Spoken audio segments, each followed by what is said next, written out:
మరి సంవత్సరం తర్వాత అటు దళిత బంధు లేదు, ఇటు అంబేద్కర్ అభయహస్తము లేదు. దళిత బంధు డిమాండ్ చేస్తున్న దళిత సోదరుల మీద కేసులు మాత్రం దండిగా పెడుతున్నారు. ఇదేనా మీరు అంబేద్కర్ గారికి ఇచ్చే నివాళి? ఇదేనా దళితుల పట్ల మీ ప్రభుత్వానికి మీ పార్టీకి ఉన్న ప్రేమ అని నేను ముఖ్యమంత్రిని అడుగుతా ఉన్నాను.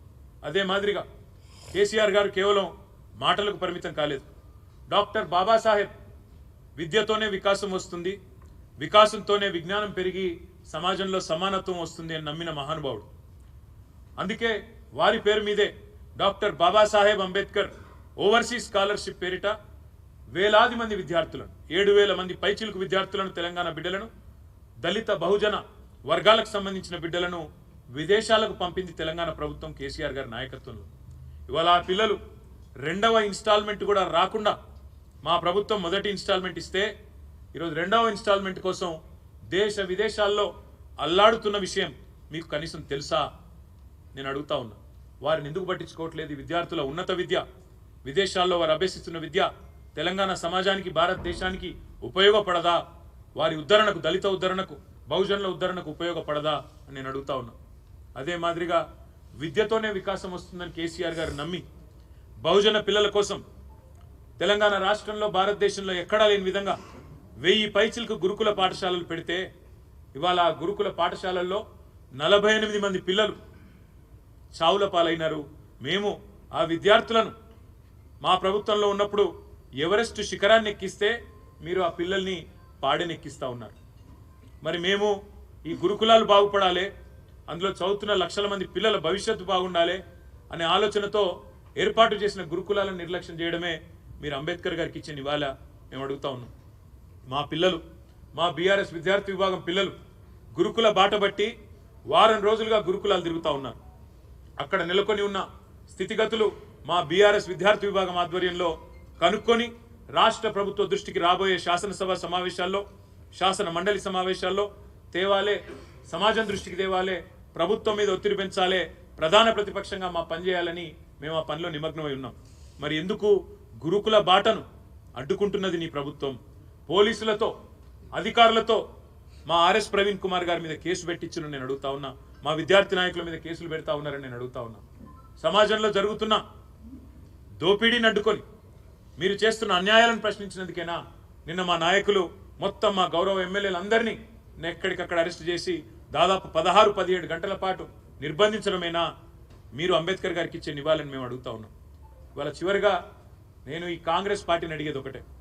ఇప్పుడే పెద్దలు మనసోనాచారి గారు చెప్పినట్టు రాజ్యాంగ రక్షకుడిగా పోజులు కొట్టే రాహుల్ గాంధీ నీకు ఉత్తరప్రదేశ్లోకి రానియకపోతేనేమో ఉక్రోషం వస్తున్నది. నేను ఉత్తరప్రదేశ్లో నిన్ను పర్యటించనీయకపోతే నేను ప్రతిపక్ష నాయకుడిని నన్నెందుకు తిరగనీయరు అంటున్నావు? మరి మేము ప్రజలు ఎన్నుకున్న నాయకులం కాదా? మేము ప్రజాప్రతినిధులం కాదా? మా మధుసూదనాచారి గారు శాసన మండలిలో ప్రతిపక్ష నాయకుడు కాదా? నీకే హోదా అయితే పార్లమెంట్లో ఉన్నదో మా మధుసూదనాచారి గారికి తెలంగాణలో అదే హోదా లేదా? మరి ఎందుకు ఇక్కడ గొంతు నొక్కుతున్నది నీ కాంగ్రెస్ ప్రభుత్వం? కొడంగల్ దళిత బిడ్డలు, కొడంగల్ గిరిజన బిడ్డలు ఎక్కడున్నావయ్యా రాహుల్ గాంధీ? నువ్వెందుకు వస్తలేవు మా దగ్గరికి? నీ ముఖ్యమంత్రి మా భూములు గుంజుకుంటుంటే, మా వాళ్ళను జైల్లో పెడితే, అర్ధరాత్రి మా ఇంటి మీద తలుపులు పలగొట్టి దాడి చేస్తుంటే ఎక్కడ ఉన్నావని చెప్పి ఢిల్లీకి వచ్చి ఆక్రోశించినా ఇక్కడికి వస్తలేవు కదా రాహుల్ గాంధీ గారు? ఇదేనా మీరు చెప్పే స్వేచ్ఛ, సమానత్వం, సౌభ్రాతృత్వం? ఇదేనా మీరు మాట్లాడే రాజ్యాంగ రక్షణ అని రాహుల్ గాంధీ గారిని కూడా అడుగుతా ఉన్నా. దయచేసి చెప్పేదొకటి చేసేదొకటి అన్నట్టు కాకుండా డాక్టర్ బాబాసాహెబ్ రచించిన రాజ్యాంగం మీద కనీస జ్ఞానం, కనీస మర్యాద ఉన్న రాహుల్ గాంధీ గారు ఇకనైనా నీ కాంగ్రెస్ పార్టీకి, కాంగ్రెస్ ప్రభుత్వానికి హితోపదేశం చేయి. వారికి చెప్పు, ఈ వ్యక్తిగత దాడులు, వ్యక్తిత్వ హననాలు, రాష్ట్రంలోని బలహీన వర్గాల మీద జరుగుతున్న జులుం ఏదైతే ఉన్నదో ఈ విషయంలో నీ ముఖ్యమంత్రికి సద్బుద్ధిని ప్రసాదించే విధంగా ఆ అంబేద్కర్ గారి సాక్షిగా, అంబేద్కర్ గారి వర్ధంతి సాక్షిగా ఖచ్చితంగా ఆదేశాలు ఇవ్వాలని కోరుతూ, మరి ఇవాళ మమ్మల్ని పోనీయకుండా మేము పోదామనుకున్నాం. ఆ 125 అడుగుల నిడిగున్న డాక్టర్ బాబాసాహెబ్ విగ్రహం దగ్గర పోయి అవసరమైతే స్వయంగా మేమే చీపుర్లు బట్టి, ఈ ముఖ్యమంత్రి పట్టించుకుంటలేడు, ఈ ప్రభుత్వం పట్టించుకుంటలేదు, మేమే శుభ్రం చేద్దాం చీపుర్లు బట్టి అని మేము బయలుదేరుతుంటే మా అందరి ఇళ్ల ముంగట పోలీసులు, మా ఎమ్మెల్యేలు, మా నాయకులందరూ హౌస్ అరెస్ట్. ఇంతకంటే దౌర్భాగ్యం ఇంకోటి ఉంటుందా? నువ్వు పరిశుభ్రం చేయవు, నువ్వు పట్టించుకోవు, మమ్మల్ని ఈరోజు ఇక్కడ హౌస్ అరెస్ట్ చేస్తా ఉన్నావు. మా తెలంగాణ భవన్, మా పార్టీ కేంద్ర కార్యాలయం, ఇక్కడ అంబేద్కర్ గారి వర్ధంతి కార్యక్రమం చేసుకుంటామంటే ఇలా మీరు బయటికి పోయి చూడొచ్చు. గేటు ముంద ఈరోజు దాదాపు ఒక 100 మంది పోలీసులు ఉన్నారు. ఇదేనా ఇందిరమ్మ రాజ్యం అంటే?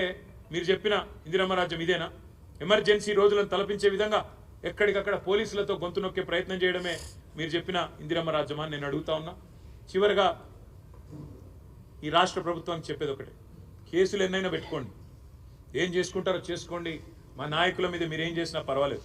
కానీ 9వ తారీఖు నుండి ప్రారంభమయ్యే శాసనసభ సమావేశాల్లో, శాసన మండలి సమావేశాల్లో తప్పకుండా మీ ప్రభుత్వం యొక్క నిర్వాకాన్ని, సంవత్సరం పూర్తయిన తర్వాత మీ రాష్ట్ర ప్రజలకు చేస్తున్న అన్యాయాన్ని ఎలుగెత్తి కొట్లాడుతూనే ఉంటాం, ప్రశ్నిస్తూనే ఉంటాం, పోరాడుతూనే ఉంటాం.